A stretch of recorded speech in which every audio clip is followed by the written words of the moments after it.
Bonjour à tous. Vraiment content de vous avoir avec nous aujourd'hui. Et merci à l'équipe de Louange et à tous ceux qui travaillent à l'audiovisuel. On est vraiment contents. Ils font du beau travail. Ils travaillent très fort, plusieurs heures par semaine, les pratiques et tout ça.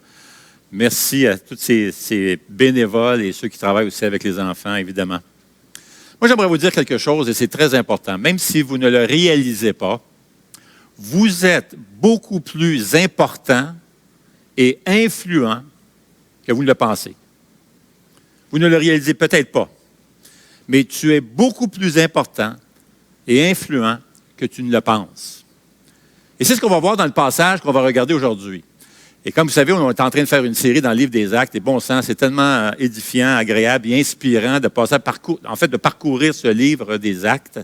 On apprend beaucoup, c'est édifiant, de beaux modèles, les premiers chrétiens.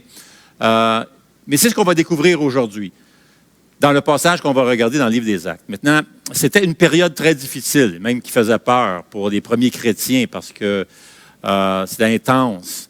Vous savez, Jésus avait donné une mission aux disciples et il avait dit, dans Matthieu 28, nous lisons verset 18, « Jésus s'approcha et leur dit, « Tout pouvoir m'a été donné dans le ciel et sur la terre. » Jésus a tous les pouvoirs, autant au ciel qu'à la terre. Allez donc, faites de toutes les nations des disciples, baptisez-les au nom du Père, du Fils et du Saint-Esprit. Et enseignez-leur à mettre en pratique tout ce que je vous ai prescrit. Et moi, je suis avec vous tous les jours jusqu'à la fin du monde. Maintenant, il y a un mot ici sur lequel j'aimerais m'arrêter, le mot « aller » au verset 19.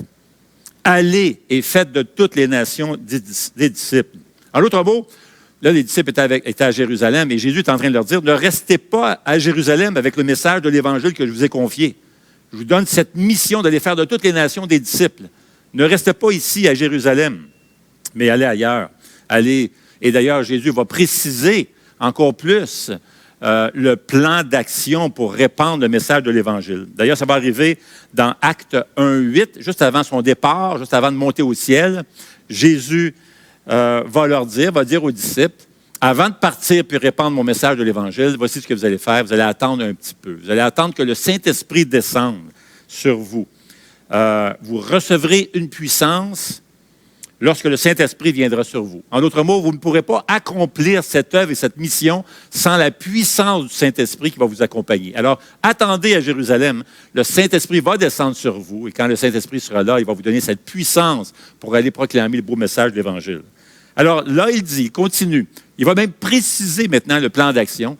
Il va dire, vous recevrez une puissance lorsque le Saint-Esprit descendra sur vous et vous serez mes témoins à Jérusalem, alors ça va commencer là, dans toute la Judée, dans la Samarie et jusqu'aux extrémités de la terre. Le problème, c'est que les disciples pensaient que Jésus allait revenir. Alors, ils ne se sont même pas déplacés, ils ne sont pas allés en Judée ni en Samarie, ils sont restés à Jérusalem. Et ils attendaient le retour de Jésus, pensant que Jésus allait revenir bientôt. Vous avez donc des milliers de nouveaux disciples qui restent dans la ville de Jérusalem. Ils ne bougent pas. Maintenant, ça ne faisait évidemment pas l'affaire de l'establishment, les chefs religieux juifs à cette époque-là. Et alors, ils sont devenus très agressifs à l'endroit des chrétiens, de ces nouveaux chrétiens. Ça a passé par des menaces, des coups de fouet, d'emprisonnement, encore des menaces, encore des coups, pour finalement aboutir à un meurtre. Et c'est là qu'on a retrouvé notre cher ami Étienne, qu'on a vu au chapitre 7, le premier martyr chrétien. On l'a tué justement parce qu'il proclamait que Jésus était ressuscité, qu'il était revenu d'entre les morts et qu'il était le Messie, le sauveur du monde. Le jour même où Étienne a été tué, il y a une grande persécution qui a frappé l'Église. Et les chrétiens ont été forcés de quitter Jérusalem. Ils sont partis un peu partout à travers le monde. Judée, Samarie, tout ça, partout, aux extrémités de la terre. C'est là qu'on arrive dans le passage que nous allons regarder aujourd'hui. Maintenant, rappelons-nous que c'est la journée où Étienne est tué comme martyr chrétien. Étienne a fini même sa vie alors qu'il était en train d'être lapidé. Et il était en train de prier pour ses ennemis, priez pour eux, que Dieu puisse les pardonner, que Dieu ne puisse pas imputer ce malheur, ce meurtre sur leurs épaules, mais qu'il puisse les pardonner. Alors, comme Jésus avait fait d'ailleurs à la croix. Donc, lisons Actes chapitre 8, et j'aimerais vous lire le verset 1. Acte 8, verset 1. Saul approuvait l'exécution d'Étienne. Saul qui va devenir plus tard, on connaît son histoire pour ceux qui sont habitués à lire des Écritures. Saul va devenir l'apôtre Paul. Alors, pour ceux qui viennent de commencer à lire leur Bible, Paul va devenir un personnage très important. Mais voilà qu'à ce moment-là, c'est avant de venir à Jésus, avant de devenir croyant en Jésus-Christ. Alors, c'est un Juif connaissant de la loi, de l'Ancien Testament et tout ça, un chef religieux. Et puis, mais à ce moment-là, il tient même le linge de ceux qui ont lapidé Étienne. Il est anti-chrétien. Alors, nous lisons verset 1 que Saul approuvait l'exécution d'Étienne. Et ça dit, ce jour-là, une grande persécution éclata contre l'Église de Jérusalem et tous, à l'exception des apôtres, se dispersèrent dans les diverses régions de Judée et de la Samarie. Alors, imaginez ce qui se passe ici en ce moment. Quelques mots-clés ici dans ce passage. C'est le mot « grande persécution ». Donc, on ne parle pas ici de légère persécution, quelques confrontations. Non, on parle ici d'une grande persécution. Le mot « grand » ici est très important. Un autre mot important, c'est le mot « tous ». Avez-vous remarqué? Tous les disciples, à part des apôtres, tous les disciples quittent Jérusalem, s'en vont en Judée, en Samarie, comme Jésus l'avait demandé, mais là, c'est la persécution qui les oblige à partir dans diverses régions. Ils sont partis à courir pour sauver leur vie, parce que c'était très agressif. Verset 2, « Des hommes pieux enterrèrent Étienne et le pleurèrent beaucoup. » Moi, je veux juste ouvrir une parenthèse ici. Je ne sais pas pourquoi, mais il y a cette notion-là parmi certains chrétiens qui pensent que les émotions, il faut tenir ça à l'écart, il faut mettre ça en veilleuse. Les gens spirituels qui aiment Dieu, qui font confiance à Dieu, qui ont foi en Dieu. Les émotions, c'est pas important, on met ça de côté. Mais ça, c'est une erreur. Voici des hommes de Dieu, des hommes très consacrés, des gens pieux. Ce sont des hommes de Dieu. Et d'ailleurs, ça nous fait penser à Jésus dans le jardin de Gethsémani, où il pleurait amèrement, il pleurait là, jusqu'à des grumeaux de sang, tellement ce qu'il pleurait. Face à l'idée de se rendre à la croix. Il s'est soumis, il s'est rendu à la croix. Mais il a trouvé ça comme une épreuve incroyable. C'est Dieu qui nous a donné nos émotions. Ne laissez personne vraiment vous reprendre d'avoir des émotions dans les moments difficiles. Ne vous sentez pas coupable d'avoir des émotions négatives ou tristes. Ce n'est pas un manque de foi. On a ces hommes ici qui sont spirituels, consacrés, puis ils pleurent beaucoup, nous dit le texte. Dieu ne nous demande pas de refouler nos émotions, mais ce qu'il nous demande, c'est vraiment de ne pas laisser nos émotions prendre le contrôle. La tristesse, le chagrin et l'espoir ne sont pas incompatibles. Ce n'est pas opposé. Ce passage parle d'un temps difficile donc pour ces chrétiens. Il y a une grande persécution qui frappe les chrétiens de Jérusalem. Alors, certains d'entre eux vont retourner à la maison parce qu'ils étaient pour la fête, ils étaient à Jérusalem pour la fête de la Pentecôte. Il y avait 7 fêtes juives à l'époque, mais 3 nécessitaient que, indépendamment où tu restais, que ce soit au nord d'Israël ou ailleurs dans le pays, ça nécessitait que tu quittes ta maison pour que tu viennes rester à Jérusalem pour le temps de la fête. Alors, on pense à Pâques, on pense à la journée de Pentecôte. Alors, il y avait certains chrétiens qui étaient là, qui étaient venus pour la fête de la Pentecôte, qui se sont convertis sous le ministère de Pierre qui prêchait l'Évangile. Et eux retournent à la maison. Certains restaient en Judée, d'autres justement en Samarie. Mais d'autres, finalement, avaient leur demeure à Jérusalem. Alors, ils se retrouvent sans rien. Pauvres, démunis, ils sont partis à courir, ils se sont échappés finalement. Alors, à ce point-ci, ils ont tout perdu. Ils ont perdu même leur emploi, leur bien matériel, et ils ont cherché à sauver leur vie. Verset 3 continue en disant ceci. Quant à Saul, il cherchait à détruire l'Église, il pénétrait dans les maisons et arrachait hommes et femmes et les faisait jeter en prison.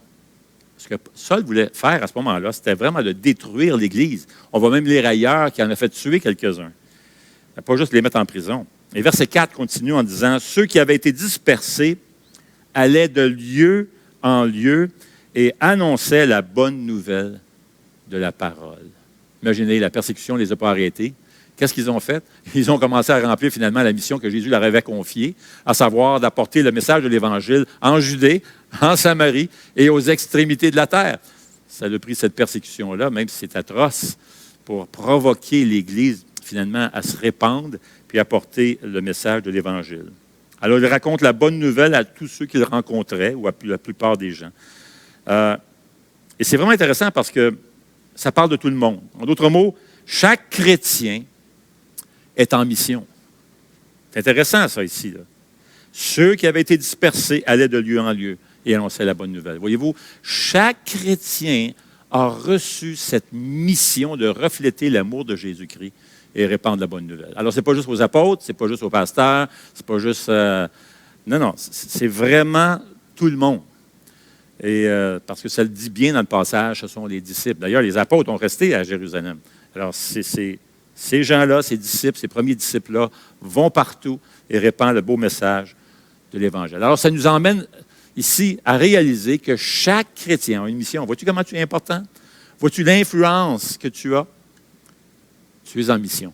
Dieu t'a confié une mission. Maintenant, la mission de faire connaître Jésus, la bonne nouvelle et le salut en Jésus ne reposait donc pas uniquement sur le dos des épaules, le dos des apôtres, mais sur tout le monde.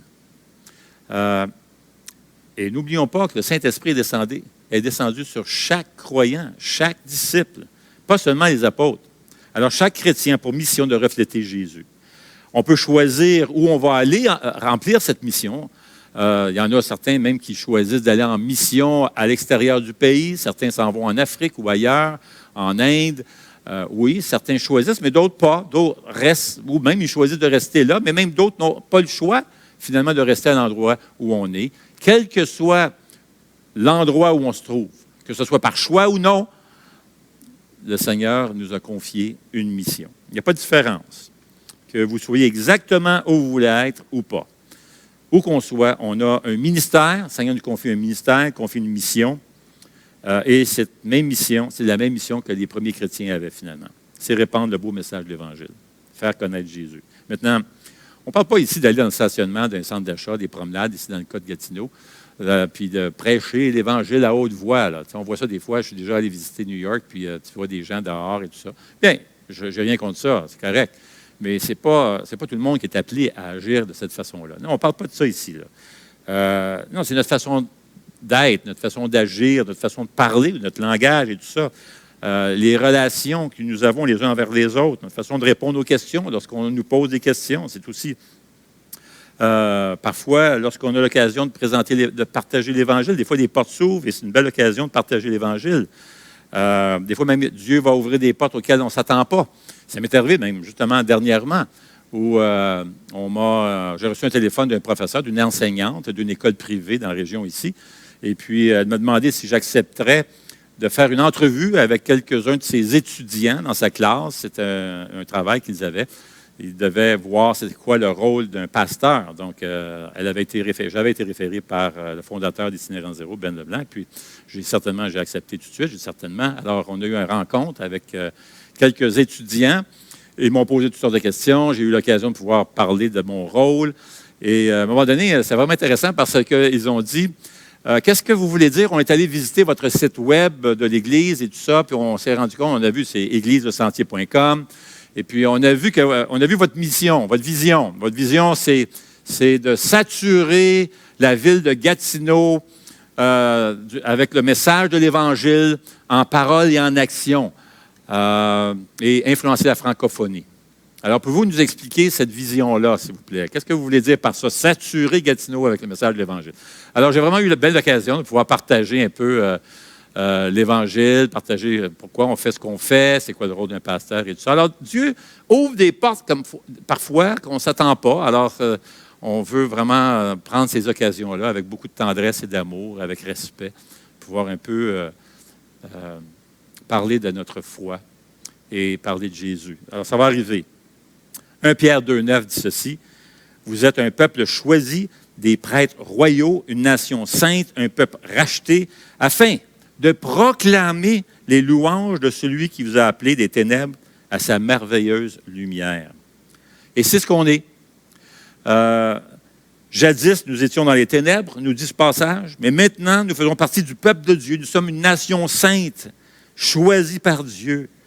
Et nous sommes des prêtres royaux, nous dit ce passage. Et pourquoi?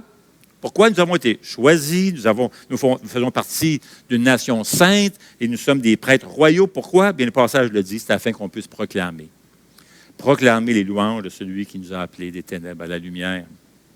Que nous en soyons conscients ou pas, nous sommes donc tous, vous et moi, en mission. Il y a un autre élément ici que l'on voit dans le passage. Vous n'êtes pas où vous êtes par accident. Vous avez reçu une affectation. Dieu vous a assigné là, où vous êtes. Si Dieu avait voulu que vous puissiez naître dans un autre pays, il l'aurait fait. Si Dieu avait voulu que vous naissiez à une autre époque, il l'aurait fait. Où que nous soyons, que ce soit par choix ou non, nous sommes en mission là où Dieu nous a placés. Ce n'est pas par accident, c'est par affectation. Dieu est au contrôle. Maintenant, évidemment, si on est capable, si on est dans une situation délicate et difficile, etc., on n'est pas obligé de rester là si on a la liberté de partir. Même Paul lui-même a parlé d'une situation de personnes qui étaient esclaves dans l'Empire romain. Maintenant, les esclaves dans l'Empire romain, c'est vraiment différent d'aujourd'hui. Ce n'est pas pareil. On ne parle pas de la même chose du tout. Ils avaient le droit d'avoir des commerces et des maisons et d'être gestionnaires. Ils étaient quand même relativement libres. Et ce n'était pas une question de race. Parfois, c'était une question de dette, d'enrangement financier, tout ça. Et Paul dit, par exemple, il dit, si vous pouvez vous libérer de ça, allez-y. Mais sinon, si vous êtes dans une situation où vous ne pouvez pas, bien, il dit, ayez une belle attitude et servez le Seigneur là où vous êtes. Maintenant, c'est vrai aussi pour ces premiers chrétiens, alors qu'ils vivaient dans une époque qui était épeurante. On parle de persécution. Ils subissaient beaucoup d'injustices. C'était difficile. Mais ils suivaient Dieu. Ils faisaient sa volonté. Ils ne faisaient absolument rien de mal. Beaucoup d'injustices. Ils ont subi beaucoup d'injustices. Et pourtant, toute la ville, malgré leur belle attitude, toute la ville s'est tournée contre eux. Et qu'est-ce qu'ils ont fait? Ils ont partagé l'Évangile. Quel beau témoignage. Partout où ils allaient. Notre appel, c'est d'être des personnes miséricordieuses, compatissantes, des gens pleins de compassion et qui marchent humblement avec le Seigneur. Et c'est ce qu'ils ont fait. Nous avons besoin de nous souvenir que la solution ultime à tout problème, au bout du compte, c'est vraiment Jésus-Christ. Alors, où que nous soyons, assure-toi d'emmener l'Évangile avec toi. Nous avons besoin d'être des hommes et des femmes qui prient, qui emmènent Jésus partout où nous allons. Moi, je me rappelle, il y a plusieurs années, lorsque on s'était convertis à Jésus-Christ, tout ça, puis on a acheté une maison qui était neuve, c'est un nouveau quartier, puis la maison à côté de chez nous venait d'être construite, était vide, était à vendre et tout ça. Et on a prié, on a demandé à Dieu que le Seigneur puisse emmener des gens envers qui on pourrait peut-être partager l'Évangile. Et par une série de circonstances, des gens qui ont déménagé à côté. C'était vraiment là, ils avaient peur de nous parce qu'ils ont appris qu'on était des chrétiens. Tout ça, ils se cachaient, même regardaient à travers la fenêtre pour voir si on était pour sortir. Ils avaient peur.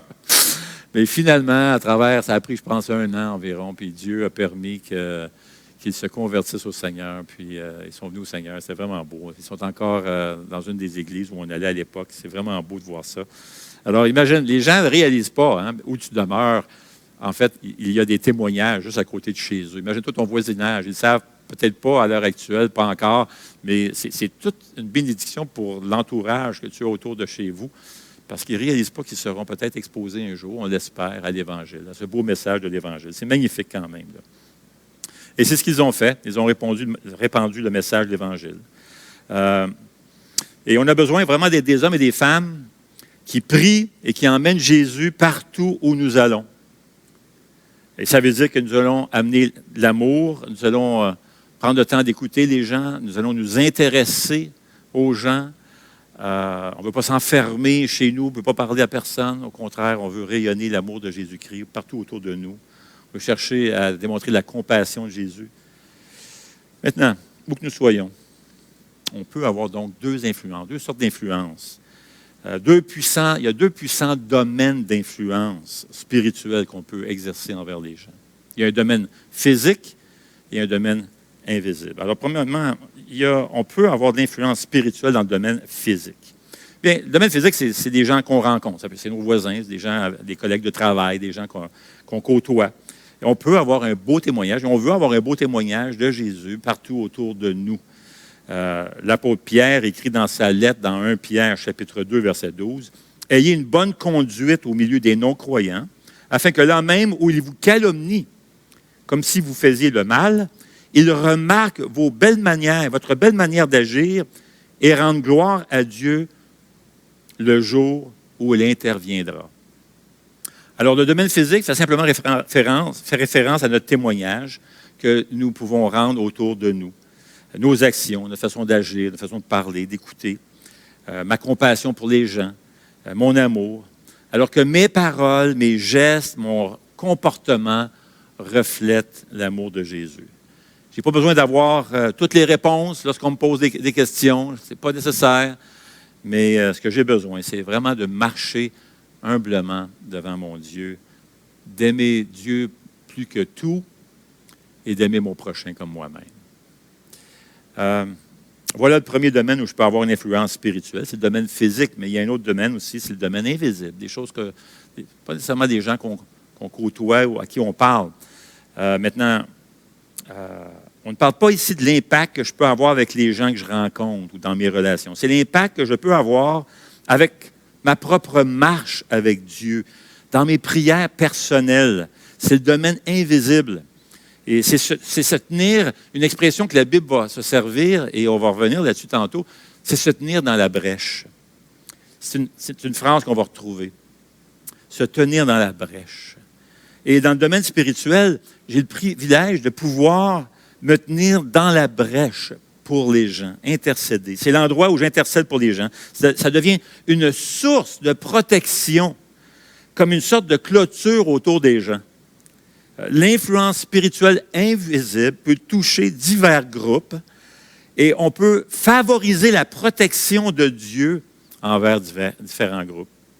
Par exemple, on peut favoriser la protection envers ceux qui nous suivent, les gens qui se trouvent sous notre direction, notre leadership. Si vous êtes un enseignant, par exemple, ou une enseignante, un coach de soccer, où tu gères des gens au travail ou comme entrepreneur, par ta piété, ta consécration à Dieu et par tes prières, tu peux avoir de l'influence autour de toi sans que ces personnes même ne le sachent. Moïse est un bon exemple. Il était un grand leader du peuple d'Israël. Il a sorti le peuple d'Israël de l'esclavage en Égypte. Et ça faisait des centaines d'années que les Israélites, les Juifs, étaient sous l'esclavage en Égypte. Et Dieu a choisi Moïse pour les mener, les conduire, les libérer de l'esclavage de l'Égypte et les sortir de l'Égypte pour les conduire à travers le désert jusqu'à la terre promise. En chemin, le peuple d'Israël n'arrêtait pas de soit mener une vie tout croche, de critiquer Dieu, critiquer le messager de Dieu qui était Moïse. Ils se sont même lancés dans l'idolâtrie, tout ça avec le veau d'or. Épouvantable. Un jour, Dieu a dit, mais là, c'est assez, ça n'a pas de bon sens, c'est assez, je vais les détruire, je vais détruire ce peuple-là, puis je vais en choisir un autre, puis tu vas les conduire, Moïse. Mais qu'est-ce qu'a fait Moïse? Il a commencé à prier pour eux. Il a intercédé pour le peuple d'Israël. Il demande au Seigneur de les épargner. Il dit, prends-moi si tu veux, mais épargne-les. Nous lisons dans le psaume 106 qui raconte un des événements qui s'est produit justement dans le désert, verset 23. Il, parlant de Dieu, Dieu parlait de les exterminer. Mais Moïse, celui qu'il avait choisi, s'est tenu à la brèche. Voyez-vous cette petite phrase? Il s'est tenu à la brèche devant lui pour détourner sa fureur et l'empêcher de les détruire. Ils ont été épargnés.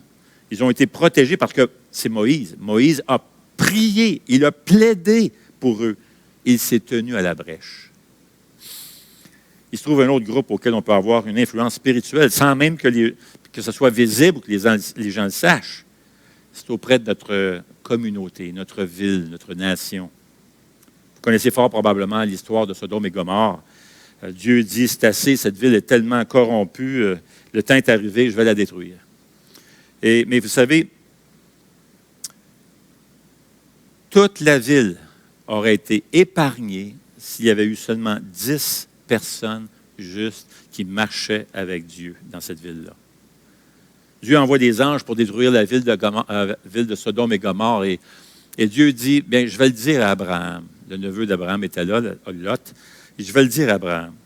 Maintenant, Abraham commence lorsqu'il entend la nouvelle de Dieu, que Dieu était pour détruire la ville et tout ça, lorsque les anges racontent à Abraham le plan de Dieu, alors Abraham commence à négocier avec Dieu. Il dit, voici ce qu'il dit, Genèse 18, 23 et à 32. Abraham s'approcha et dit, vas-tu supprimer vraiment le juste avec le méchant? Peut-être y a-t-il 50 justes dans la ville. Les supprimeras-tu aussi? Ne pardonneras-tu pas à cette ville à cause des 50 justes qui sont au milieu d'elle?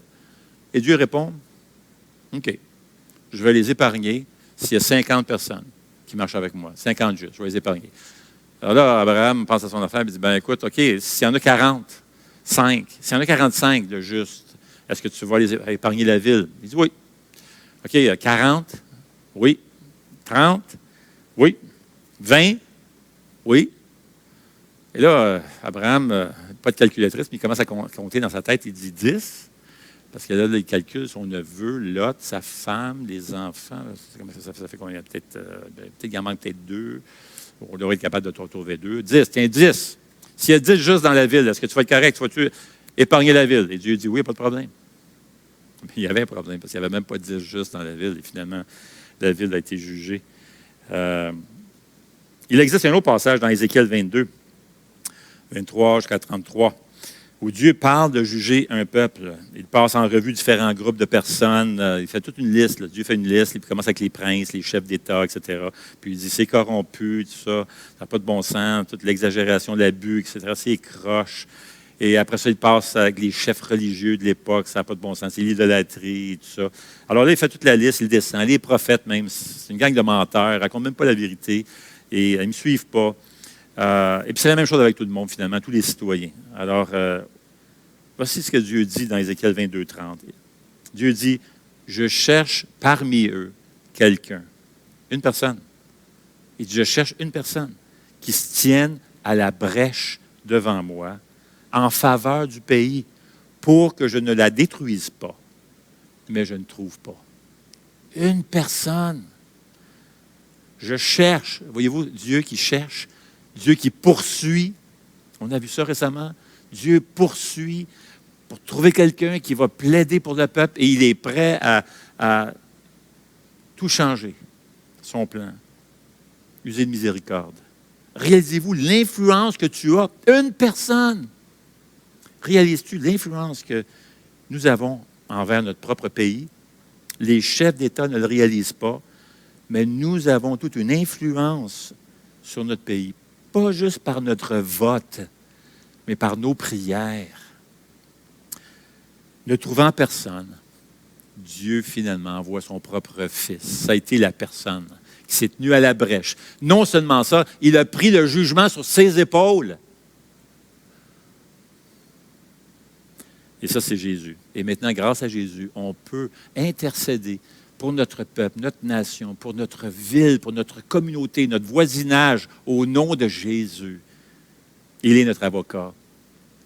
Priez pour que ça fasse une différence. Imaginez toute l'influence que nous avons.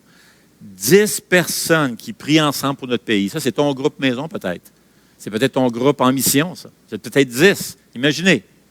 10 personnes et Sodome aurait été sauvé. Imaginez. Ça, c'est l'influence que nous avons. Un autre groupe auquel on peut favoriser une protection, ainsi avoir une influence spirituelle invisible, c'est auprès de notre famille. Vous savez, lorsque Sodome a été détruite, le neveu d'Abraham, Lot, était là. Et Lot ne voulait même pas quitter la ville. Ce sont les anges qui l'ont accroché et ils ont dit, « Hey, tu vas t'en venir, là. On va te sortir de là. » Genèse 19, 29. Lorsque Dieu détruisit les villes de la plaine, il se souvint d'Abraham. C'est pourquoi il fait échapper Lot au désastre par lequel il bouleversa les villes où celui-ci s'était installé. Ce n'était pas grâce à la piété de Lot, c'était Abraham.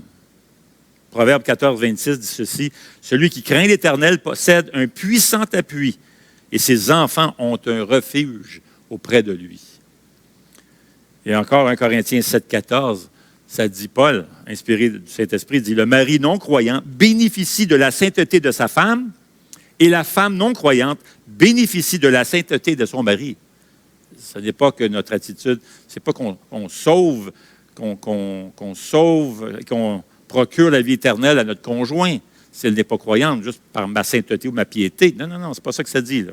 Chaque personne doit décider par lui-même. Chaque personne va passer devant Dieu un jour. On ne parle pas de ça ici. Mais il y a une influence, il y a une sorte de protection divine que Dieu promet ici. Il y a un impact, il y a une influence spirituelle qui ne se voit peut-être pas à première vue, mais grâce à notre attitude, notre amour pour Dieu, notre marche avec Dieu. Dieu promet encore et encore et encore un sens de protection et un refuge dans le royaume invisible, comme faisant partie de l'influence qu'on a comme enfant de Dieu.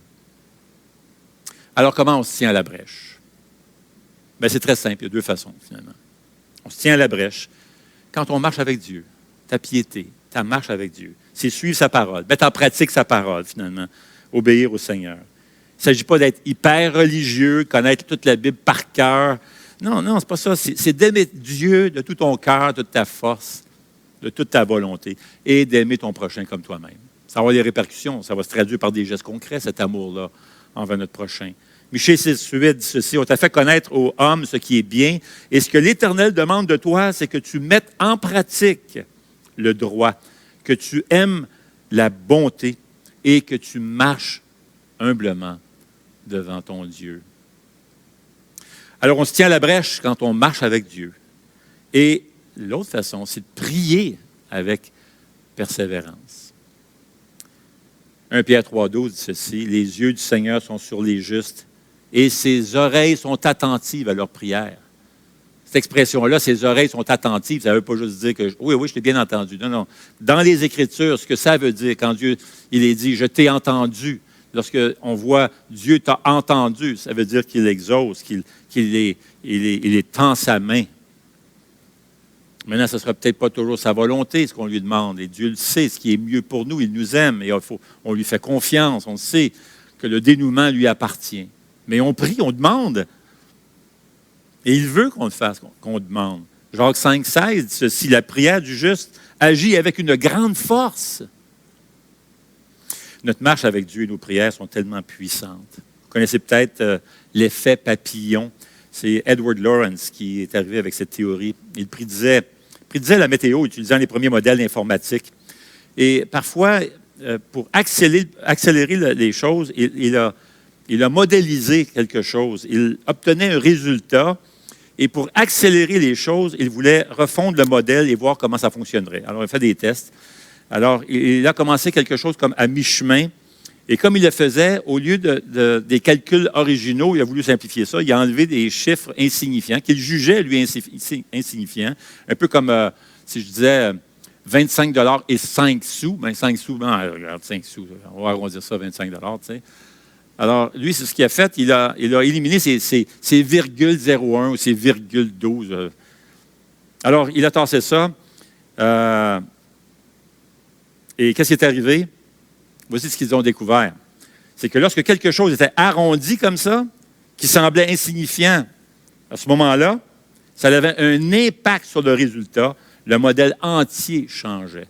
Tu sais, tu te sens peut-être comme ça, toi. Tu te sens peut-être comme la virgule 12 ou virgule 2 ou virgule 01. Tu te sens peut-être comme ça. Peut-être que tu te dis, moi, je n'aurais pas d'influence autour de chez nous, influence à mon travail. Pas d'impact comme ça. Moi, je ne suis pas comme un autre, là, tellement spirituel et tout ça. Moi, je ne suis pas comme ça. Là. Non, attention, toi, là. Tu as beaucoup plus d'influence, beaucoup plus d'impact, beaucoup plus puissant que tu ne le penses. Même lorsqu'il s'agit d'un petit chiffre après la virgule. Dieu va se servir de ça. Il veut se servir de toi. Il t'a confié une mission. Et tu es une personne très importante, très influente, parce que tu peux faire changer le cours même autour de toi, tellement ça a un impact. Tu es beaucoup plus important, plus influent que tu ne le penses.